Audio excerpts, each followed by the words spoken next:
Kalau di dunia medik sendiri, kalau bahas tentang burung itu kan masuk kategorinya unggas, Mas. Unggas itu akan lebih cepat menguras tenaga. Dalam artian tenaga yang dia simpan di badannya itu ketika jantung berdebar terlalu kencang. Nah, burung panikan itu rata-rata debar jantungnya itu biasanya jauh lebih tinggi dari burung yang tenang. Makanya tadi sempat belum disisipin dalam trik mencari bahan, Mas. Ketika kita mencari bahan, ketika kita dapat yang jinak, itu sebenarnya jinak dan mapan itu jauh lebih sangat membantu kita untuk mengolah menuju area gantangan.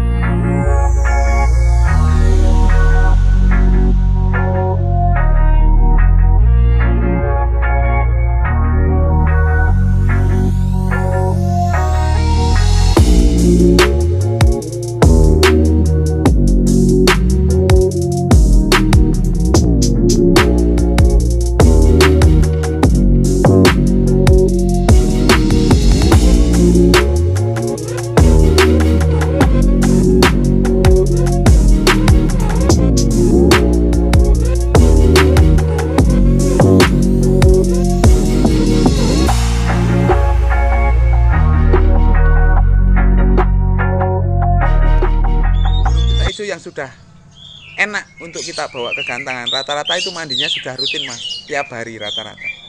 Nah, kalau burung sudah mandi rutin tiap hari, kita jemur tadi sudah menunjukkan gejala, sudah gestur pengen narung, kedua makanya sudah lahap atau stabil di takaran tertentu, nah itu sudah tidak ada salahnya sebenarnya kita bawa ke gantangan. Untuk bawa ke gantangan pun sebenarnya kita tidak usah aneh-aneh dulu, Mas, cukup langsung dibawa ke gantangan aja. Berarti kondisi setelan, mungkin orang nyebutnya setelan harian ya, cuman mungkin ada beberapa orang ya nyebutnya burung tidak usah disetel dalam kondisi kayak gitu. Misalnya pagi kita jemur kok sudah kayak gitu, tadi pagi mandinya enak, makannya juga dalam kondisi biasa, dia lahap, tidak aneh-aneh, ya udah kita bawa ke gantangan aja. Begitu, mungkin kita lihat responnya di gantangan. Jadi kadang-kadang tidak usah kita keburu untuk main di tengah gantangan, mungkin di pinggiran dulu kita lihat responnya. Karena apa? Beberapa burung itu ada juga yang penyesuaian di tempat barunya itu lama, ada juga yang mungkin langsung, mungkin kita sampai ke gantangan itu di kerakap sudah bunyi-bunyi sendiri, Mas. Tapi ada juga ketika traveling jarak dekat sekalipun itu stres, burung di bawah udah edan jadi itu stres. Nah, sama ini juga saya sendiri jarang ini, Mas. Ada beberapa teman juga ketika saya ngobrol, emang kita yang sering ke gantangan itu jarang untuk ngetrek jarak dekat cucak hijau di rumah. Kita seneng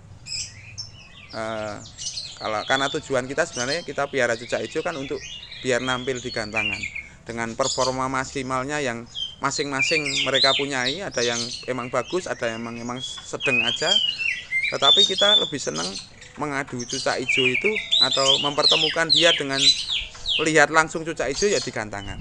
Nah, itu catatan buat saya sama beberapa teman-teman memang begitu. Jadi di rumah cucak hijau jarang lihat cucak hijau yang lain, tapi masih dengar, masih wajar. Karena faktanya memang harus di lapangan. Karena di lapangan itu aja. Ya kadang-kadang kita menjumpai kadang-kadang di bawah sekali burung belum mau hidup di gantangan atau bunyi tapi masih malu-malu. Tidak apa-apa, kita ulangi di kemudian dengan setelan yang sama seperti itu, dengan setelan harian kita bawa terus ke gantangan. Jangan buru-buru untuk nyetel bagaimana nampil maksimal di lomba. Setelah burung itu setiap kita bawa ke gantangan di pinggiran itu sudah mau menunjukkan tingkah laku pengen narung, itu baru kita coba beliin tiket. Itu belum tanpa setelan aneh-aneh dulu, Om. Itu langsung kita naikin aja, kita centelke, kalau bahasa orang gantangan langsung kita masukin, kita centelke di gantangan, kita lihat responnya, Mas. Kalau desainnya biasanya burung kalau sudah enak itu tetap kerja, Mas, burung, Mas. Kalau burung harian di rumah udah enak, di pinggir responnya bagus, dan dia tidak stres dengan lingkungan, itu biasanya tetap kerja. Tapi ada kalanya juga di pinggir dia sudah hidup, di lapangan dia tidak hidup.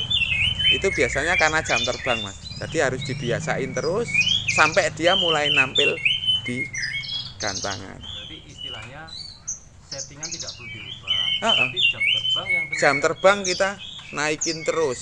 Berarti Iya. Latihan ya intinya. Kita latihan kan masih latihan mas. Masih latihan. Jadi lupakan dulu setelan lomba dalam artian kita karena kondisi sudah enak burung pasti nampil kok di atas. Walaupun nanti cuma ngukluk atau ndak keluar suara jamtrok tok atau bunyi-bunyi aktif tapi ndak jamtrok. Nah itu nanti yang kita poles di setelan lomba. Kalau misal pun burung yang kita latih itu sudah siap dalam artian kita poles untuk setelan lomba yang bisa ditunjukkan dengan pola tingkah laku di gantangan itu satu mas, burung sudah durasi kerjanya itu udah mumpuni dulu dalam artian kalau kita kurang lebih kalau digantangkan kan 15 menit toh mas. Nah itu dalam waktu 15 menit dia jamtrok terus, kalaupun tidak ngentrok yang penting dia jambul dari awal sampai selesai setiap kita gantang, entah itu nyisir, entah itu nampar uji ataupun kadang-kadang banting nebok, tapi dia masih menunjukkan gestur tarung terus dari awal sampai selesai. Nah itu sebenarnya burung sudah menurut saya sudah saatnya untuk kita setel dalam arti itu. Misalnya setelnya itu seperti apa, ya nanti dilihat burungnya itu di atas kurangnya seperti apa mas. Durasi kan kita udah dapat, udah jamtrok terus tapi tidak keluar lagunya. Mungkin selama ini saya mungkin pakai kroto. Kalau untuk ngeluarin lagu biasanya kroto. Setelah kita pakai kroto, lagunya terus mas, cuman kok enggak ada power getakannya kurang. Nah itu kita bisa aplikasi beberapa, pakainya misalnya ulet hongkong. Dan pemakaian ulet hongkong untuk saya sendiri saya garis bawahi, saya enggak pernah pakai ulet hongkong di gantangan. Saat kita lomba itu biasanya saya enggak pernah pakai, saya cenderung nyetel ulet hongkong itu sehari sebelum atau di pagi hari. Itu aja. Misal pun kok di atas misalnya dia jamtrok, kadang ada beberapa kasus burung jamtrok dari awal, pertengahan dia gembos, itu biasanya karena jangkriknya kurang mas. Ya jangkriknya kurang, takaran sebenarnya tidak harus jangkrik sebenarnya, cuman takaran kalori yang dia dapatkan itu tidak mencukupi dipakai dia untuk narung dengan durasi lomba yang 15 menit itu. Jadi sumber kalori itu kan banyak, cuman kan kadang-kadang kita lebih gampang makainya jangkrik mas. Karena apa? Kita belinya gampang, takarannya mudah, efeknya juga tidak begitu aneh-aneh, kan begitu. Ini apa? Settingan setelah lomba. Ada tip-tip khusus? Apakah ada juga peran-peran vitamin ya dalam merecovery burung pasca lomba? Ya. Kalau kita ngomongin pasca lomba atau pasca latihan ya mas, latihan dalam artian kita sudah di main setelan lomba, itu ada beberapa trik sebenarnya. Kalau orang pemain menyebutnya kan burung ketika habis lomba alangkah baiknya kita dropkan biar burung nggak capek, biar besok kita bisa perform lagi. Nah emang bener sih mas, burung-burung itu sebenarnya bukan, tapi dalam artian bukan di drop pada level dia untuk drop kondisi harian lagi, karena kadang-kadang tergantung pakainya mas, setelan kita pengen ngedropin. Misalnya hari ini kita lombain burung, kita setel burung, kita lombain, dia kerja bagus 2 sesi misalnya, di akhir sesi tenaga dia masih bagus, powernya masih ada, durasinya juga masih dapat. Nah alangkah baiknya kita tergantung pilihan kita. Misalnya besok kita mau mainin lagi tidak apa-apa misalnya mas, karena apa, di akhir tadi dia main, dia masih bagus, dia masih mampu untuk nampil di gantangan. Itu triknya beberapa bisa dipakai. Salah satu pemakaian multivitamin yang tadi sempat diuraikan, kita kasih vitamin B kompleks itu setelah kita pulang lomba, entah itu diminum, dioles di pisang atau di jangkrik atau dimasukin jangkrik. Kedua saya biasanya pakai pepaya mas, pepaya pun tidak banyak, paling cuma 4-5 gigitan dari burung itu sendiri dan disudahi. Pernah dulu itu saya sempat coba kasih pepayanya banyak mas, saya pikir biar ngedrop sekalian, biar netral. Ternyata ketika ngedrop banget dan besoknya saya mainin lagi, saya ngangkatnya nggak nyampe. Untuk supaya bikin burung itu di perform dia nampil lagi nggak nyampe, jadi kesannya di atas malah lemes. Sebenarnya lemesnya bukan karena makan kates bikin lemes, enggak, tapi karena mungkin emosinya dia yang turun karena makan katesnya kebanyakan, kadang-kadang begitu. Untuk emosi dan birahi sebenarnya Mas, itu mungkin teman-teman yang udah lebih sering membicarakan hal itu karena lebih familiar bagi mereka. Kadang-kadang di gantangan itu kita ngobrolin antara keseimbangan sama emosi sama birahi.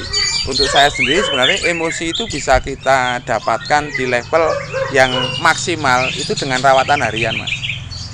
Untuk birahi sendiri yang notabene ketika kita adu cucak hijau itu adalah burung dewasa. Ketika melihat koloni atau sesama cucak hijau yang lain, itu biasanya seiring dengan dia ngeluarin emosi sambil birahinya juga pasti ngangkat, Mas. Selain dorongan dari ekstra puding yang kita berikan, itu kan efeknya macam-macam, Mas. Kadang-kadang kita maksudnya untuk ngasih dia tenaga, bener.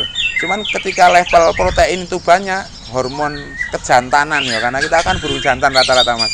Itu kan pasti naik sendiri.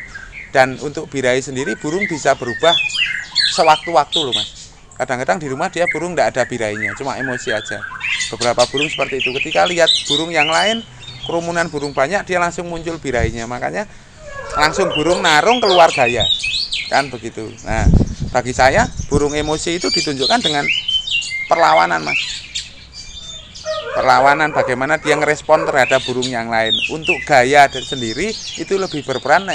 Cucak hijau menurut saya adalah birahi.